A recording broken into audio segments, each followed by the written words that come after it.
Estamos de vuelta, 7:47. Está con nosotros el ex embajador de Chile en el Vaticano, Pablo Cabrera. Gracias, Pablo, por estar con nosotros esta mañana. Bienvenido, buenos días. Buenos días, Juan Manuel. ¿Cómo estás? Muy buenos días, ¿cómo estás? Buenos días, Connie. Muy bien, pues. Ex embajador, déjeme preguntarle esto, que por supuesto tiene al mundo totalmente ahí mirando hacia el Vaticano. Para tratar de entender un poquitito, a pesar de que ya lo hemos vivido con anterioridad, el mundo ya lo ha visto antes en tiempos recientes, pero ¿cómo describe usted el proceso, que al mismo tiempo tiene mucho de rito, pero el proceso para la elección de un nuevo pontífice? Bueno, es un proceso bastante antiguo que ha ido teniendo cambios de acuerdo al signo de los tiempos. Yo creo que ahora, después de que el Papa, después de las exequias del Papa, ahora recién van a empezar a exhibir al Papa a los fieles en la Basílica de San Pedro. Después de las exequias se reúnen los cardenales en una suerte de congregación de cardenales que se llama, que es un poco conversan para conocerse, para intercambiar opiniones, para ver cómo van a enfrentar el cónclave. Si bien es cierto, esto aparece como muy fácil y poco novedoso, tiene mucho de novedad porque seguramente ellos han venido conversando desde hace mucho tiempo algunos. El cambio ha sido muy grande, así que la movilidad también, entonces significa que hay algunos que ni siquiera se conocen por la diversidad de lugares en que están representados y países que están representados. En esa congregación, como que empiezan a tirarse las líneas y empiezan a aparecer cuáles son los candidatos que podría ser mejor preparados, más allá de todas las discusiones y conversaciones y de especulaciones que hayan sobre quiénes van a suceder al Papa, dada su trayectoria y los estudios que se puedan hacer de su actividad y su relación con el Papa actual. De ahí, después de esas congregaciones, se cita al cónclave, que su origen era, se acuerda que los mantenían con llaves encerrados hasta que no saliera el humo blanco, ¿no? La fumata. Hoy día, obviamente que son muchos más, son casi 135 cardenales que van a poder concurrir a esto.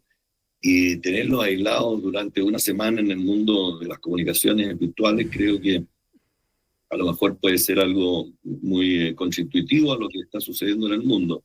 Que me imagino que las negociaciones, las conversaciones y el Papa mismo que se va, siempre pensando en que la Iglesia no tenga una fisura, un quiebre, como ha tenido en algunas, tenga más o menos una línea de conducción que vaya ascendente, que no sea de rechazo, que no se vuelva a lo anterior. Por eso le dan mucha importancia a la figura del Papa. Y acuérdese usted, y ahí vienen las especulaciones, que muchos pontífices anteriores tuvieron gestos específicos sobre algunos cardenales que significaron después que fueron elegidos papas. Ajá. Pablo VI, después de un viaje a Venecia, muy poquito antes del año, algo así, antes de morir, cuando se despide en la escalerilla del avión del Patriarca de Venecia, le regaló su esclavina. Se sacó la esclavina, esto que tienen, una mantilla que tienen encima de su hábito, y se la regaló a Juan Pablo I, que fue después elegido papa, que duró muy poco. Así, de ahí es donde sacan estas ideas de quién podría ser el sucesor y cómo podría haber estado organizando el anterior su sucesor. Pero este papa ha sido muy distinto a los anteriores. O sea, yo entiendo, Pablo, que no hay candidatos claros como eventualmente lo pudo haber antes, ¿o no?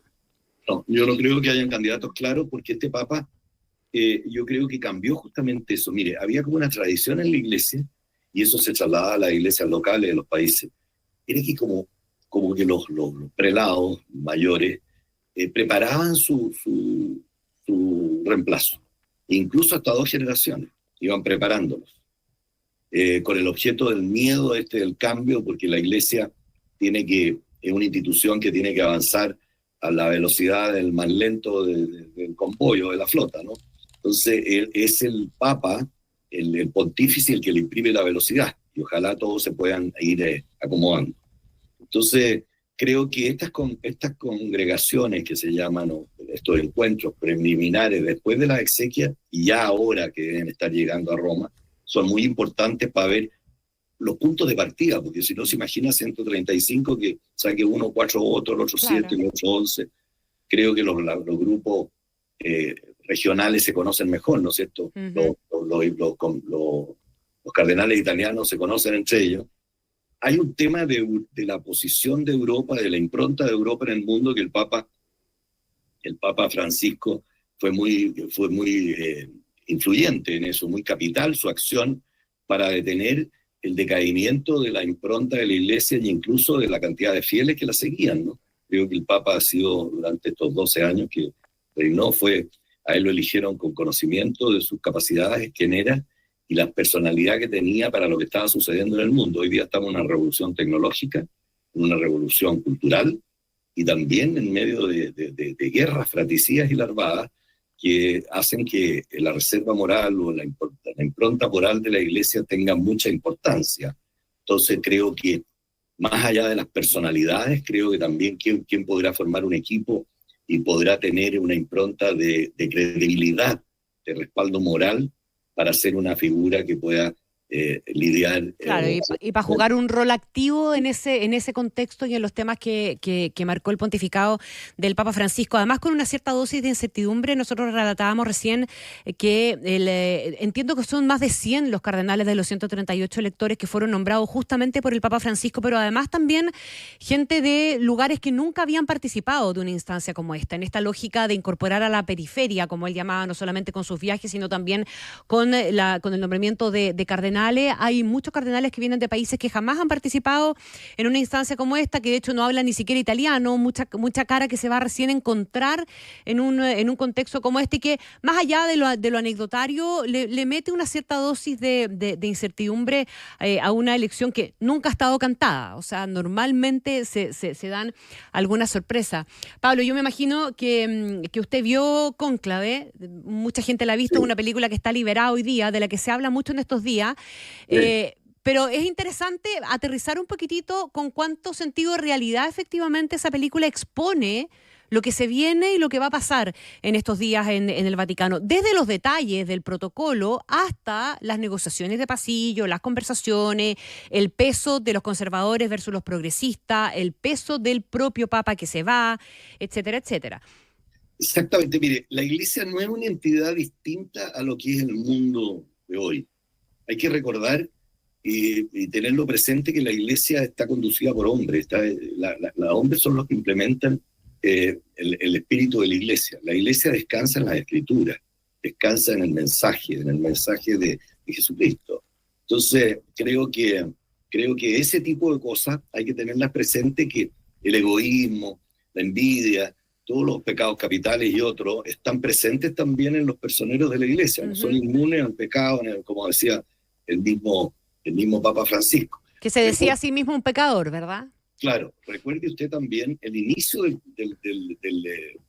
pontificado del Papa Francisco y sus exhortaciones en cuanto a instando a la Iglesia a salir, una Iglesia de salida.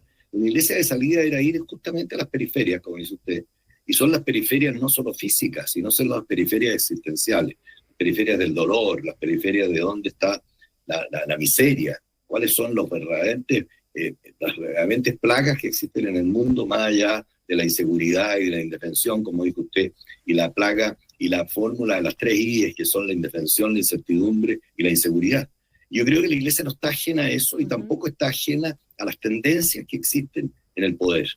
Y ahí, como usted habla de cónclave, creo que eso está muy presente y siempre ha estado en la historia de la Iglesia. Por eso yo creo también que para entender un poco la tendencia o la línea de la Iglesia a veces que adopta frente a ciertos momentos, hay que ir a las encíclicas papales, y que también no solo le dan trascendencia, que es un verbo tremendamente importante en la Iglesia, trascender, pasar más allá del ámbito pequeño de uno, sino que trascender al ámbito universal.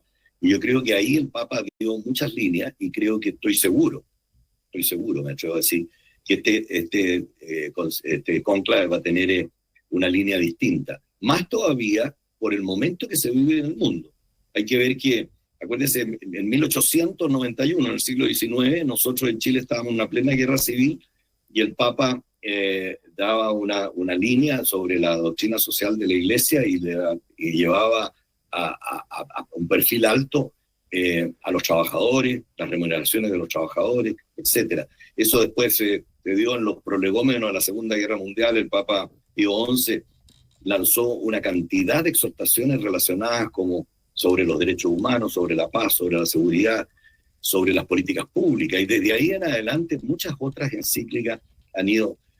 Imagínese usted hoy día Pacem in Terris de Juan XXIII, que fue en el año 1963, creo, 61, 62, 63, que era cuando llama al Concilio Vaticano II.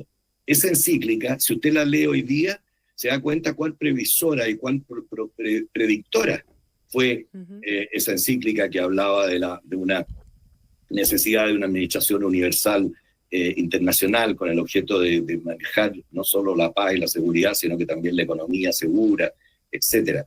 El tema de las máquinas con respecto a los hombres, cosas que se están viviendo hoy día. Entonces, después si vemos la encíclica Laudato Si del Papa, que va a ser una cosa señera en lo que significa el cuidado del planeta, y el hombre en función de la naturaleza, o sea, no separado de la naturaleza.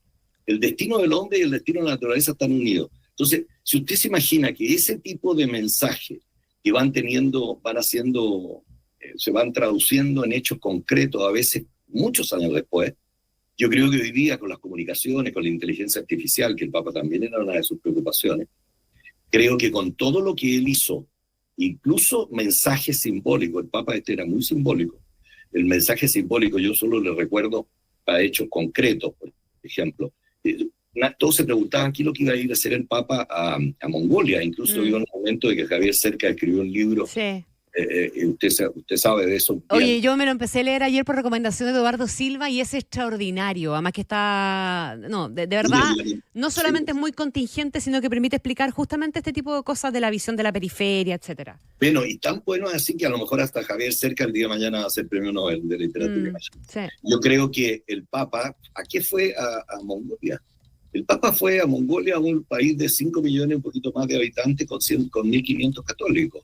Él fue, simbólicamente, a hablarle a los chinos y a los rusos que no podía hacerlo en su país.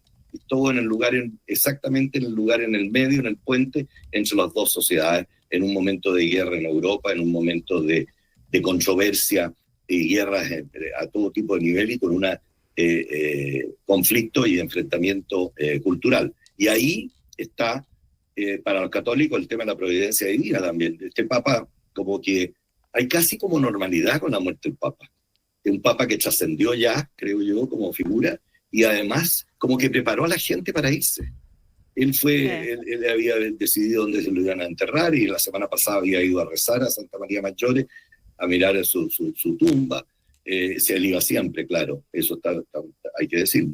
Por otro lado, el día domingo, él dio su última bendición Urbi et Orbi, con mucho esfuerzo, se notó que era mucho esfuerzo, y lo hizo despidiéndose un poco del mundo, de los católicos y del mundo. Él le hablaba al mundo, no solo a través de los católicos. Y recibió nada menos que al vicepresidente de los Estados Unidos, que es una de las figuras que está sindicada como uno de los promotores de esta guerra cultural o esta revolución cultural en el mundo, a saber de muchas vertientes de las políticas que se están implementando hoy día en Estados Unidos, que tienen en vilo al mundo. Vaya a saber usted si ese mensaje, esa toma de mano, realmente pueda servir de reflexión como una contribución del Papa a buscar caminos de salida también para el mundo, no solo para la Iglesia, para que vaya a entender la miseria y la frustración humana. Pablo Cabrera, ex embajador de Chile en el Vaticano, también esta mañana conversando con nosotros aquí en Infinitas. Pablo, muy agradecido que hayas estado con nosotros en Ahora es Cuando. Un abrazo. Gracias, Juan Manuel. Hace tiempo que lo oía. Igual. Un abrazo, Pablo. Que esté muy bien. Oye, Connie, ¿recuerdas el nombre del libro? Porque varias personas me están preguntando el libro que recomendamos ayer y que dijiste que estabas leyendo. Sí, el libro es el último libro de Javier Cercas, que se llama, espérame un segundo, El loco del fin del el loco de Dios desde el fin del mundo. El loco de Dios desde el fin del mundo. El loco de Dios, de Javier Cercas. 8:02, nos vamos.